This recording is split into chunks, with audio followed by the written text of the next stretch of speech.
This is the Genesis GV70 and it's a little bit like a Lexus NX in more ways than one. You see, it is, like the Lexus, a mid-size SUV from Asia, but also Hyundai owns the firm Genesis, much the same way that Toyota owns the firm Lexus, and it's its premium brand. And in this video I'm going to find out if this new GV70 is in fact premium, because I'm Matt Watson and you're watching Car Wow. Buy, sell, Car Wow. Let's start off this video by talking about the design of the GV70. So one of the key things about Genesis vehicles is that they have this split light design. Really do like it actually. Though the rear, the shape of it, sort of reminds me of a Porsche Macan. Can you see that? All models get a roof spoiler, though if you get a sport version you have a slightly deeper rear bumper that looks more aggressive. Also you get round rather than sort of oblong exhaust. Though let me just find out if these exhausts are fake or real. I've got the Car Wow sticker truth here. So yeah, fake surrounds, but there is a real exhaust in each of these, which is good news. Anyway, enough for that. Let's move down the side. So you've got quite pronounced wheel arches, I like that, and a sloping roof light, so it's slightly coupe-like. Different coloured trim here, depending on which model you go for, and roof bars, once again, depending on which trim level you go for, you get different colours. Alloy wheels start at 19 inches, which is what these are. And they don't look too small either. They do rise up to 21 inches though. I don't really think you need them. Then there's this line that comes right from the front of the car. It's sort of Bentley-esque, but also this part sort of reminds me of an old Jaguar S-Type. Can you see that? Anyhow, moving at the front, really like this crease in the bonnet, and then as you can see, look, the split light design again here at the front, and then a really cool looking grille, and the Sport also has a deeper, more aggressive front bumper with more air intakes there. Look, air intakes, and yeah, they're real. This is a good looking car. What do you think? Let me know in the comments. Put a pin comment. Do you like the look of this? Yes or no? Anyway, let's talk about the price. So it starts from £41,000. Here on the inside, the GV70 is blooming lovely, and it's also getting a little bit steamy because I tried to style out filming the last segment as it started to rain, so I'm a bit wet and yeah, causing it to be a bit too moist in here. Anyhow, onto the car, enough about me. So, lovely design of the dash, really sweeping, different layers, and up here as well, look at it, there's these elliptical shapes. Yeah, looks like that, and there and there. That's the general theme going throughout the cabin. And there's another theme, and that's high quality. I mean, lovely leather up here with stitching, lovely leather here, leather all the way here, here, here, here, here. It just feels so expensive. And this one has the upgraded quilted seats, which is just like something you get in a Bentley. I really do like the design, and the steering wheel feels nice. This is the Sport, so it's got 3 spokes. You get 2 spokes on other models, and it's, yeah, the seating position is great. Lots of adjustment, and electrical operation of the steering column. You've got a nice clear digital driver's display. You can cycle through different menus, all very clear, easy to use, and the design of it changes slightly depending on which driving mode you're in. And it has a 3D effect as well. You can't see it on the camera, you need to see it with your eyes for it to work properly, but it's just like you get on a Mercedes S-Class, and that brings on to the fact this car feels like a really premium product. It does feel more expensive inside than the equivalent BMW X3 or Audi Q5. Speaking of which, you get this huge infotainment screen here on all models. Now you can use it as a touch screen, but as you can see it's a bit far to like reach forward when you're driving, so you've got an iDrive-like control here, swivel wheel. The good news is that you don't have to use this to control the climate control, because there's a separate section for it here. So some of it is actual physical buttons, but bits are touchscreeny, although at least they have their own separate touchscreen, so you're not having to delve through menus when you're driving along. Other things I like are this, look, got a little bit of storage under here and your 12-volt socket, and everything just feels expensive. You've got felt in here, you've got a couple of cup holders here, which is where I'm keeping the car's key, and I like this, a little drawer for your mobile phone. Even my big Fold, which is quite long, fits in there, and you've got 2 USB ports as well. And in here is your glove box. Let's see if it opens in an expensive way. You ready for it? It's damped, but it kind of, yeah, flops open a little bit too quickly. That is a minor complaint, because otherwise this is lovely. Okay, last thing, bottle test. Yeah, big bottle fits in there. Practical, comfy, and luxurious. Now how am I looking? A little bit drenched. Actually, I can check myself out using the huge vanity mirrors. Yep. Still lovely. Now, if you find these videos lovely and you haven't done so already, make sure you subscribe to, I don't know why I'm laughing at my own jokes.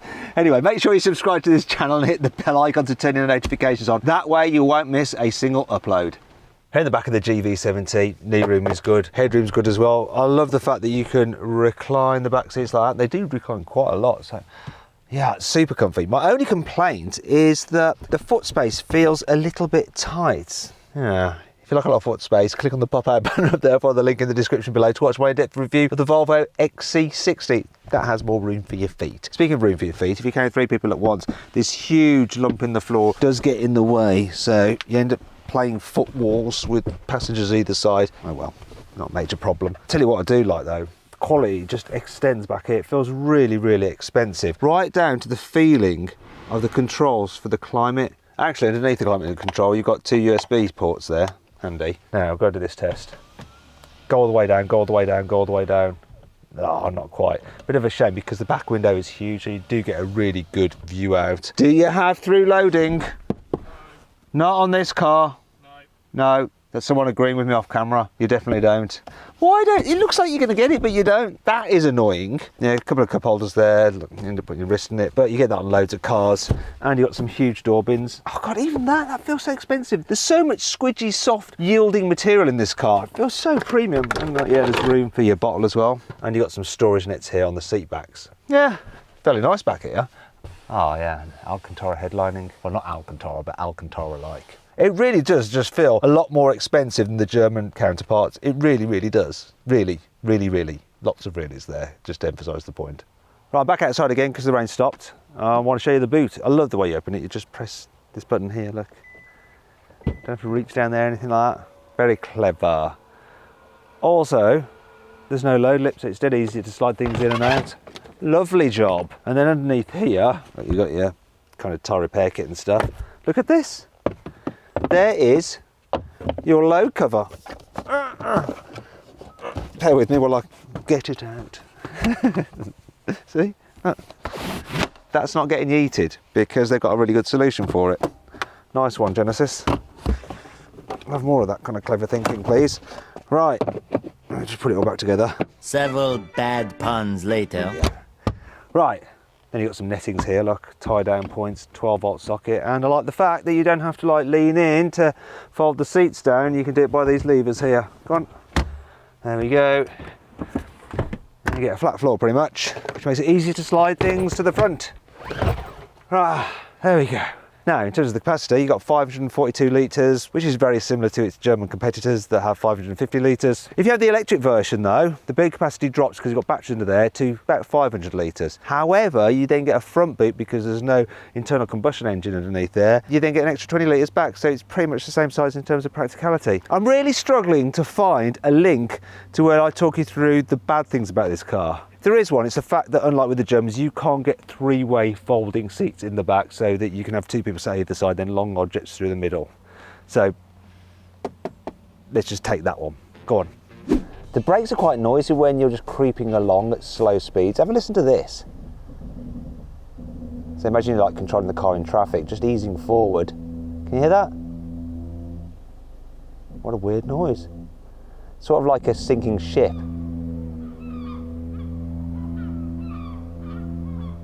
While you have Apple CarPlay and Android Auto, unlike with most new cars, they're not wireless. Look, I'm wired.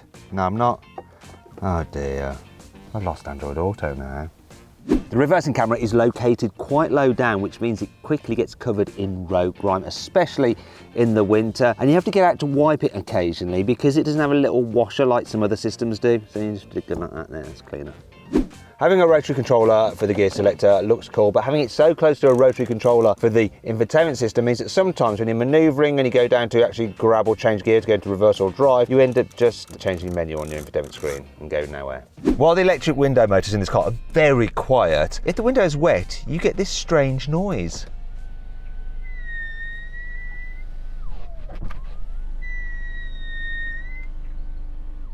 Maybe it's particular to this exact car and the other GV70s don't do it. Or maybe they all do. I don't know. My only experience is this car.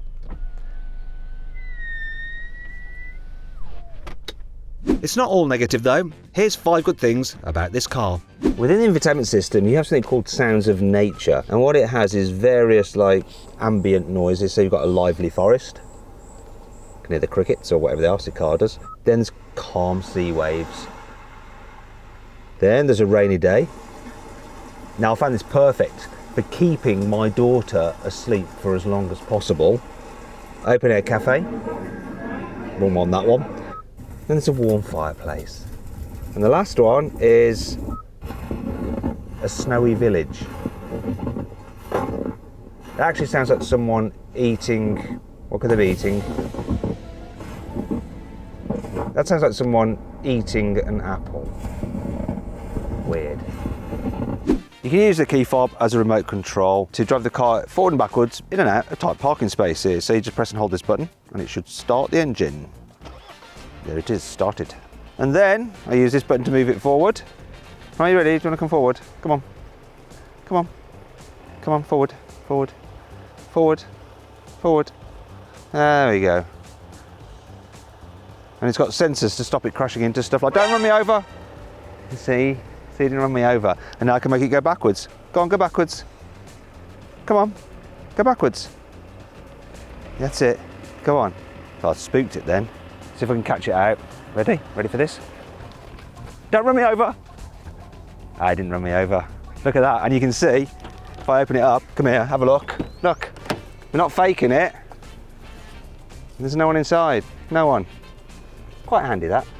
This car has adaptive dampers as standard, and you have a camera just behind there that can read the road ahead, and it slackens off the suspension if it spots a bump. That's the kind of feature that you only normally get on things like Rolls Royces. Also, as well as your normal driving modes, you have something called terrain response mode. Look there, and it sets up the car, such as the gearbox and the engine response, depending on if you're driving on snow, mud, or sand. And you can even fit it with a limited slip rear differential for improved traction.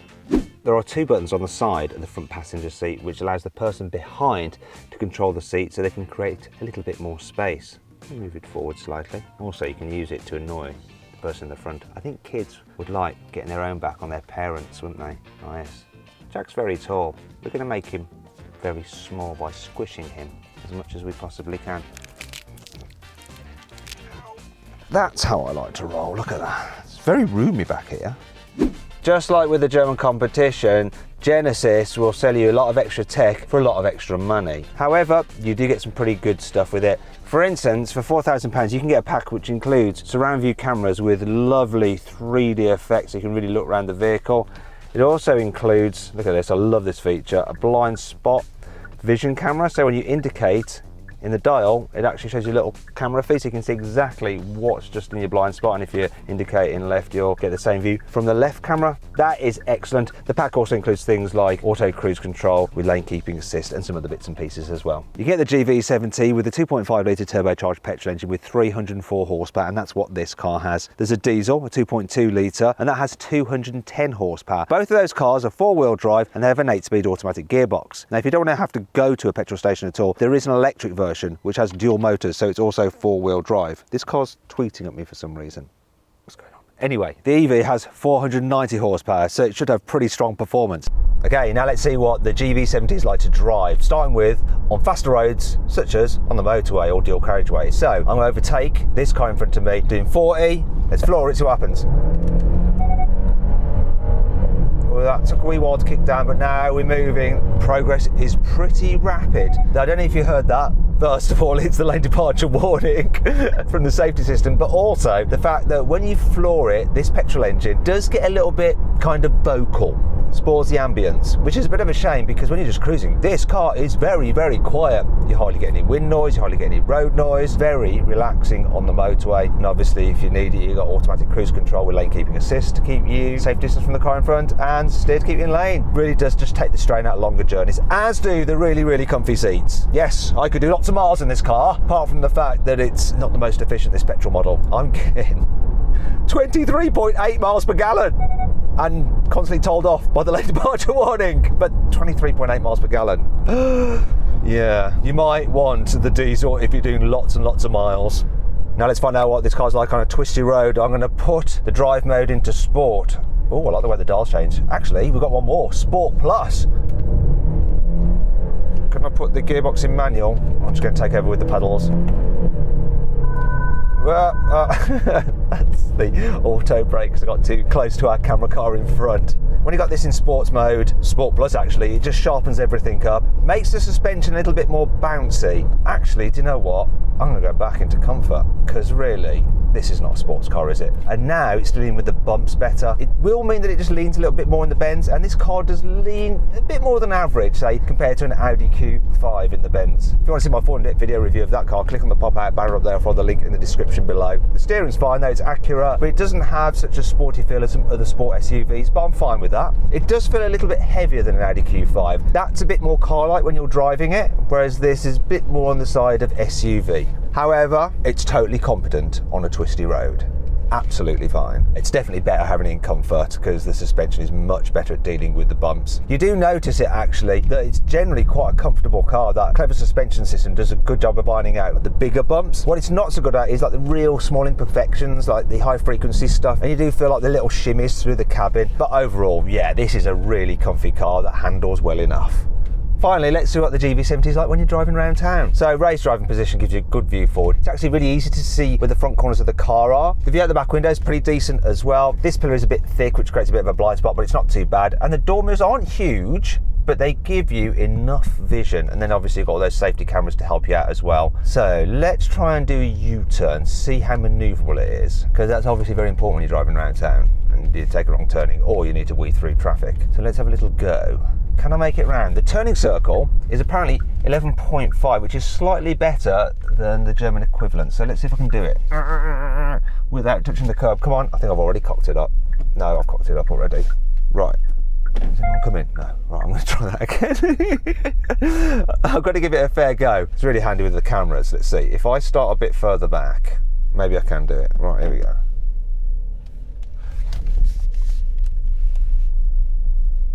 Come on, I haven't touched the curb yet. Come on. Nah, I'm living in a dream world if I think I'm going to do it in there. I'm going to need a blooming black cab. Do you know what? I'll keep going for the infotainment switch. It really does get on your nerves. I think it's going to take quite a bit of muscle memory to just get you going for the right thing. Here we go. 3-point turn. Appropriately, we have a learner driver there. Look at my 3-point turn. Is it quality? See, this is how you do it. There. It's a clear pass, I think. Didn't make it all the way around, but yeah, it's an easy car to drive in town. And while the gearbox might not be the most responsive when you suddenly floor it, when you're just mooching about, it's really smooth to change gear. You hardly know it's doing its thing, and you don't hear the petrol engine at all either. It's a nice car. Now I'm going to do a quick brake test on the GV70, see how long it takes to stop from 60 miles an hour. Here we go, full emergency stop coming up now. So that took 35 metres, which is okay, but not incredible. One last thing to do. Finally, let's see how quick the GV70 is from 0 to 60 miles an hour. Supposed to do it in 6.1 seconds, but I'm going to find out for myself using my specialist timing gear up here. Let's do it. Brake boost. Oh, the engine is quite noisy. 0 to 60, 6.55. Not quite 6.1, but I'll take that.